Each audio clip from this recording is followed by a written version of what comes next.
je les interprète. Et donc, sur M. Toboula, j'insistais, parce que c'est un homme qui est poursuivi et qui a été jugé, non pas pour un acte banal, mais parce qu'en tant que fonctionnaire de l'État béninois, il a pris les papiers en tête de son ministère, a pris les papiers des structures sous tutelle de son ministère, a monté des marchés qui n'existent pas, est allé à la banque au nom de ces entreprises, entre autres l'Agence béninoise de l'environnement, est allé déposer à la banque pour prendre des financements pour des marchés qui n'existent pas et qui attendaient d'utiliser des ressources au niveau du Fonds national de l'environnement, dont ils faisaient par ailleurs aussi les papiers en tête, dont des ressources dans les projets, l'appel à projets qu'ils lançaient et pour lesquels ils récupéraient les marchés par ailleurs, d'avoir des marchés là-bas pour payer. Et comme les financements ne sont pas sortis à temps au niveau du Fonds national de l'environnement, eh bien, la banque a commencé à s'adresser à l'ABE pour recouvrer ses ressources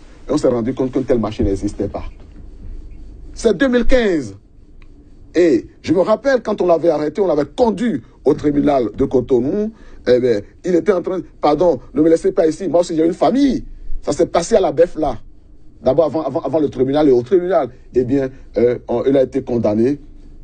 Et c'est une personne comme cela que l'on fait préfet de la République. Si le chef de l'État ne le savait pas, moi je le tiens informé. Et vous, puisque vous le soutenez, mais tenez-le informé et dites nous vous soutenons. Et si nous vous soutenons, nous souhaitons que toutes les personnes qui dans votre gouvernement incarnent la corruption, la première des choses que vous avez à faire, c'est de vous débarrasser de ces personnes-là.